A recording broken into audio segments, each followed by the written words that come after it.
For more than 2 decades, Hollywood has tried to remake one of sci-fi's most iconic movies. Directors have signed on. Actors have circled it. Scripts have been written. But yet, nothing.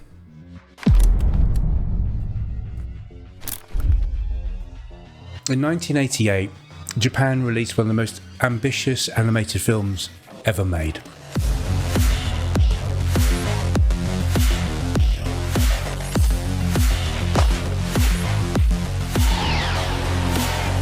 Half of them seem to be anti-government demonstrators. The rest are, well, they're more like some crazy cult than onlookers. Aim! Fire!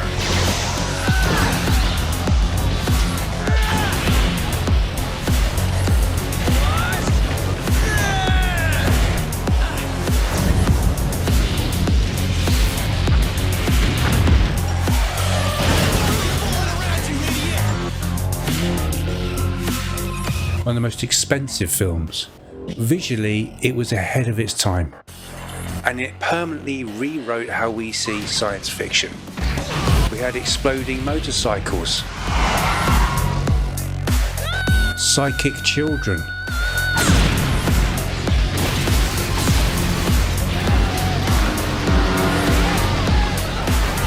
and a city destroyed twice.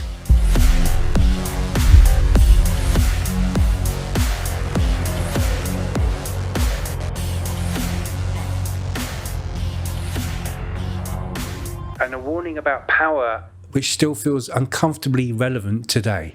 We're talking about Akira.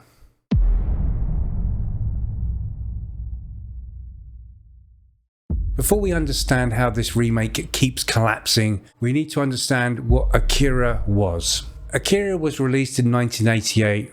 It was directed by Katsuhiro Otomo, and he also created the original manga. And that matters. Because Akira wasn't filtered through committees, it wasn't rewritten by marketing departments. It wasn't created for global appeal. It was personal.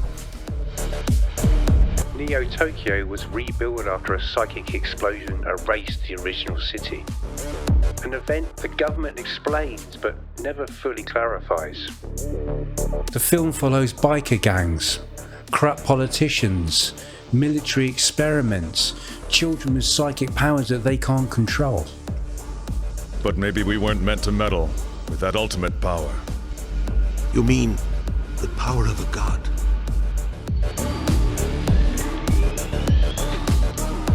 This isn't a neon cyberpunk. This is a post-trauma cyberpunk. It's a society pretending everything is fine. Meanwhile, it's built on top of something catastrophic. Visually, Akira was revolutionary. Hand-drawn animation at full cinematic frame rates, specially mixed colour palettes to represent night scenes, detailed cityscapes. The thing is with Akira, the city wasn't just a backdrop, it was practically a main character. And here's where the problem is for Hollywood. It's a mood, it's a warning, and it's a cultural statement. Thing is, moods are hard to remake.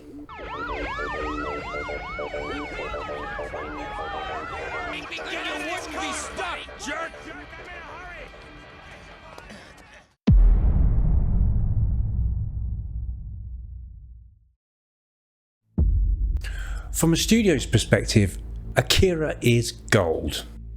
It's a recognisable brand, global fan base, motorcycles, psychic powers, apocalyptic explosions. But here's the thing, it's also political. It's anti-authoritarian. It's about youth unrest and government control.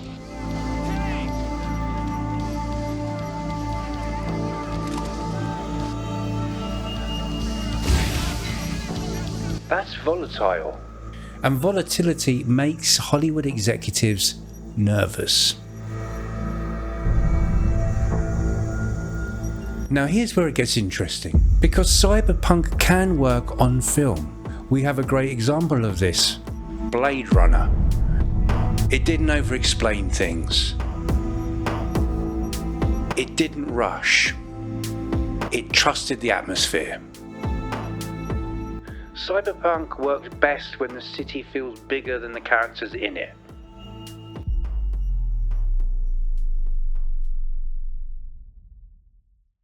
We have something more recent. The creator.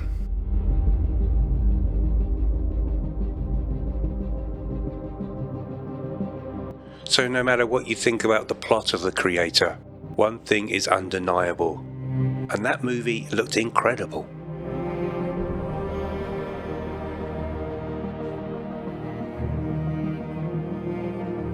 It blended real world with CGI. The effects worked because they weren't showing off.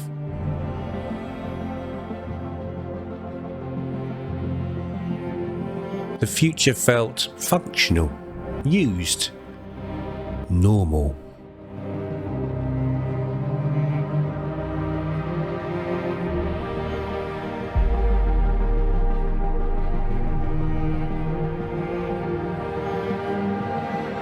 And it proves something important. The CGI didn't feel artificial, it didn't feel overwhelming.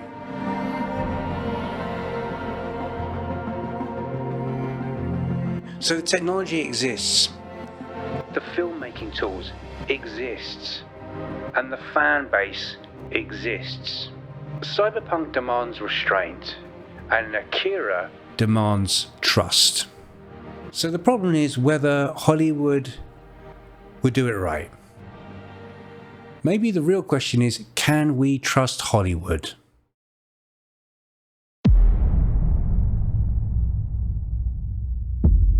So the elephant in the room. We've been down this road before.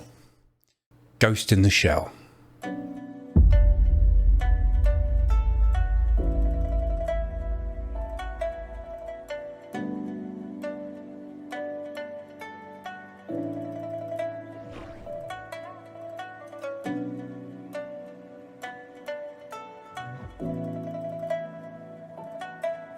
The original film was philosophical.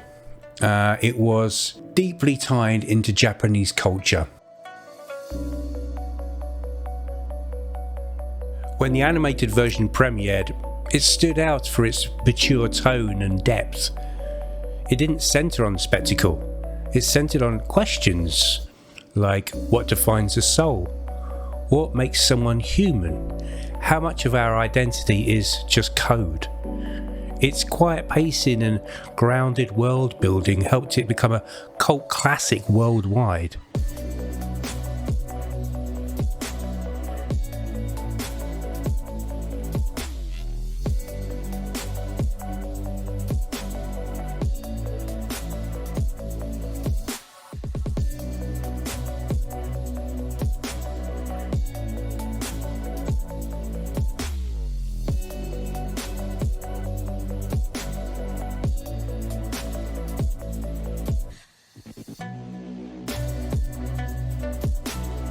That tone was never going to be easy to translate.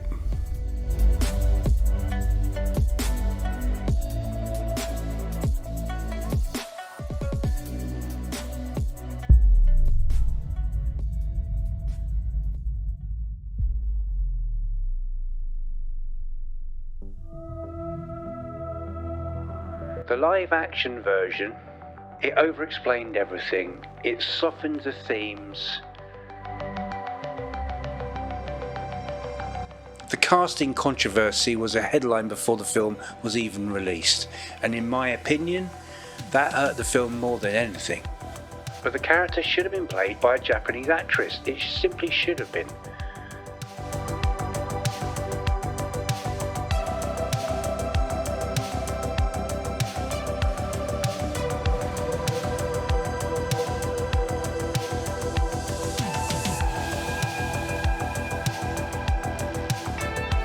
But you had Japanese actors speaking only Japanese in the movie, and then you had most of the main characters were Americans speaking English. They couldn't make up their mind. Do they go with authentic or a global appeal? In the executive's mind, a global appeal.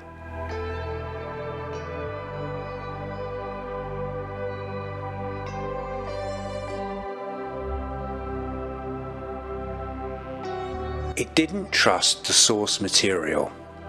It tried to translate everything into something safer, less risky. Once you sand off the sharp edges, you don't have cyberpunk anymore. You have product design.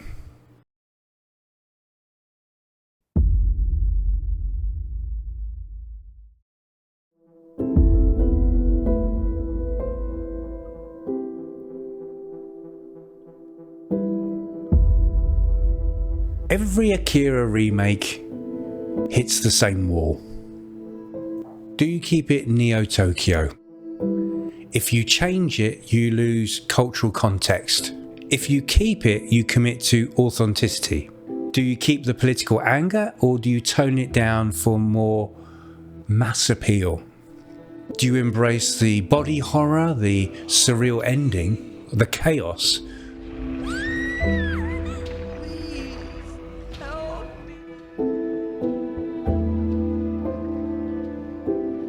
Or do you simplify it for a traditional hero story?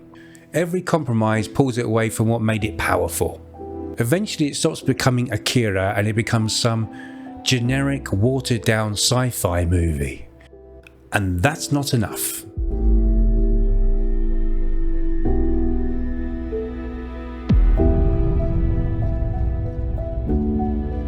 So here's the uncomfortable truth, that some films are complete. Animation allowed scale without limits, symbolism without explanation. Live action demands structure.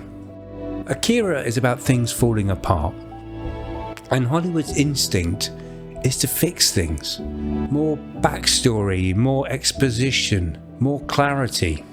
The thing is, Akira isn't meant to feel safe. It's meant to feel unstable. And maybe that instability is why it keeps falling through Hollywood's fingers.